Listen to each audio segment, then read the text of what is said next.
another Wineword Italy cantina visit. Today I'm off to La Porta di Vertine in Chianti. As you can see, I'm in Tuscany. It's an absolutely gorgeous day, surrounded by vineyards.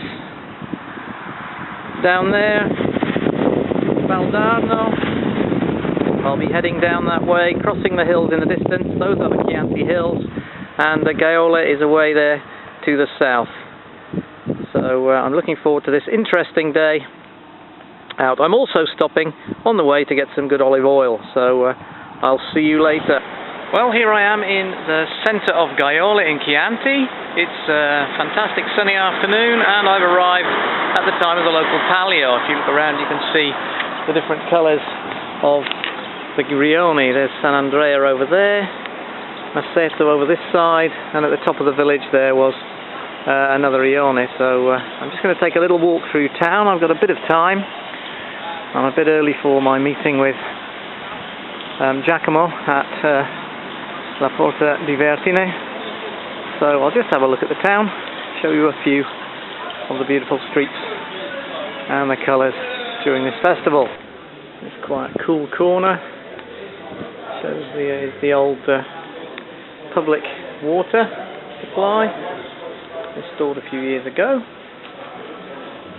and a lovely alleyway leading up through this arch. Steps going away up there behind the houses. Very beautiful indeed. Here's the main street and piazza, all decorated in the colours of the different contrade, Rioni, for the festival. As you can see, beautiful, beautiful blue sky. It's lunchtime. People are having a drink and a chat.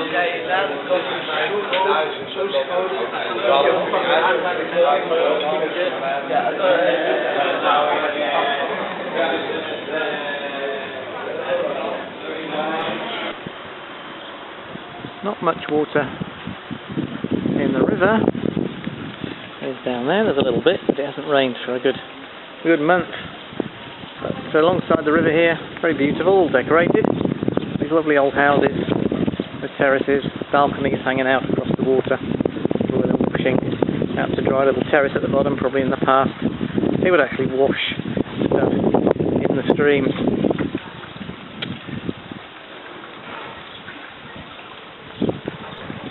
I've come up the hill out of Gaiole, and over there is the walled village of Vertine, and I think some of these vineyards here are probably something to do with where I'm heading. Down the hill there, there's some on the far side of the valley. It's really quite an impressive sight. Around here some cypress trees, typical Tuscany. And on this side got a turkey oak again, and olives. It really is a very hot day. We've got 35 degrees in the village. Up here is a little bit less, but warm nevertheless.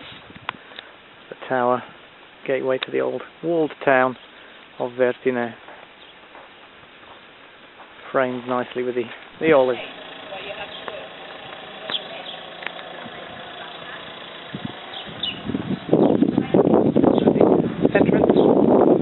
The old town, Vertine, stone-walled buildings, high up above the surrounding woods, vineyards, beautiful. Take a short walk inside the old borgo, the old town.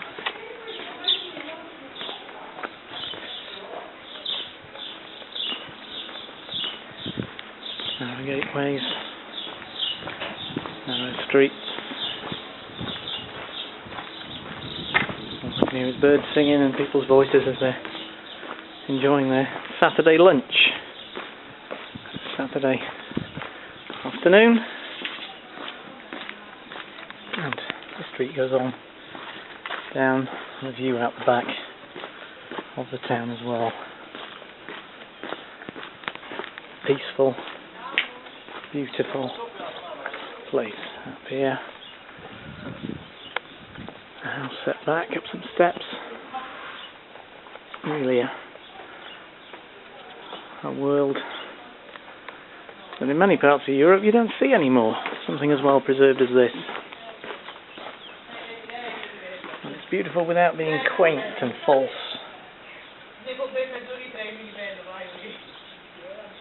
There we are, lived in. Voices.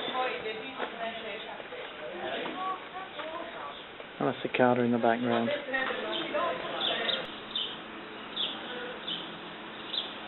Very imposing tower. Behind that the church. Blue sky, a restaurant just as you come in. But small. Interesting to see the signs are in English. Something that doesn't happen too often in our part of Italy. There we are, there's the cypress trees. And over there, that's Porta di Vertine. That's where I'm going right now. Here we are, quiet lane. Olives all around. A nice cool shade-giving cypress trees. And there it is, the entrance of Porta di Vertine. Okay, I'm going on in now, hopefully to enjoy tasting some of their Chiantis and to see how the place is run. Okay, this vineyard very near the houses, maybe called the Golden Shell because of its form. It's like an amphitheatre curving around the hill over there, the track down that side. And quanti anni ci sono? Piantata nel 2000 penso. 2000, ok. Quindi sono in produzione da quanti anni? Praticamente noi siamo arrivati nel 2006, era già in produzione. Ok. Well, they've been in production for at least about 5 years.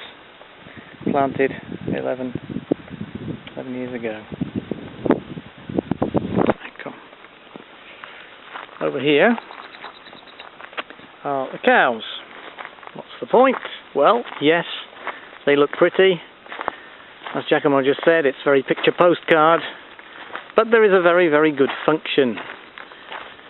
Because the waste from the cows, what goes in must come out, obviously. The waste from the cows is mixed with the leftovers from olives, plants, the branches which are cut from the vines, and also the vinace, the part of the grapes which isn't used, the skins, the seeds and so on, which are peeled, which are taken out, mixed together and used to compost the vines themselves. This has a double advantage. It's self-protecting. The compost reaches a high temperature, so it becomes sterile, and yet it's full of microorganisms, lots of them, working all the time, which can only benefit the plants.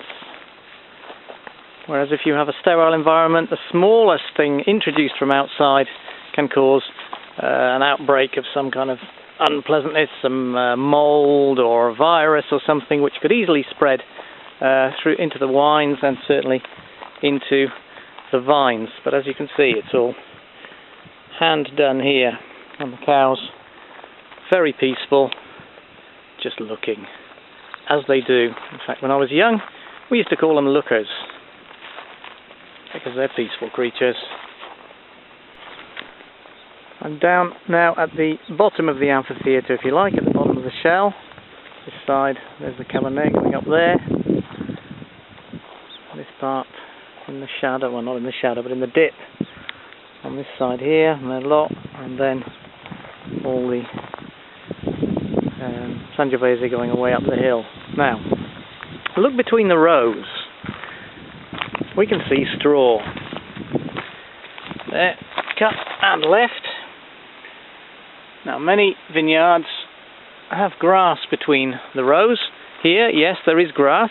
Every other row is left to grass naturally, like this one, but the others have seed put in, which is then harvested.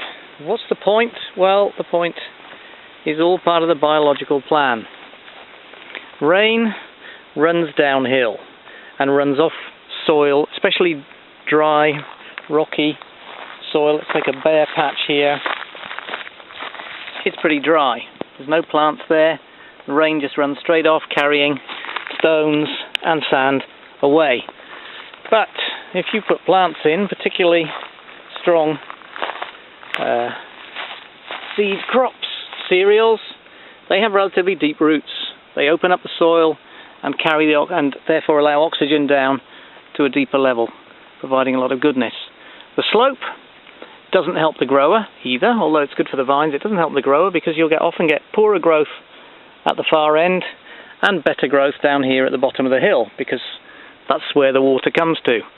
So to improve the quality at the top, plants are put in which give back some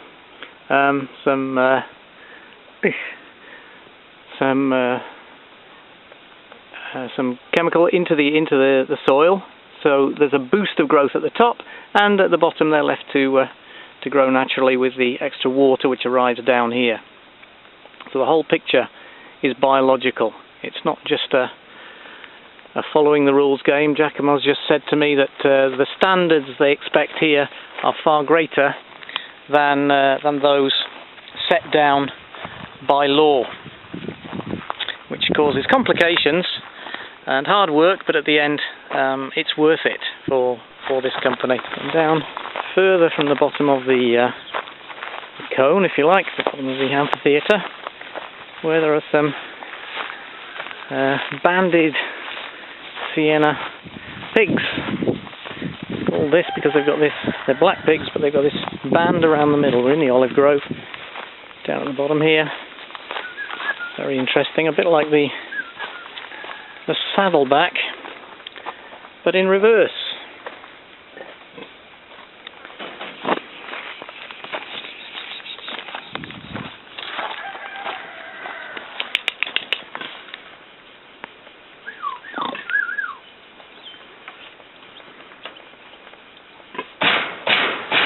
Oh, that's a bit happy.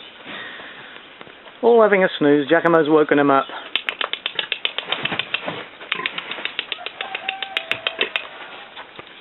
C'è una razza in Gran Bretagna, simile però all'inverso. Ah sì, eh?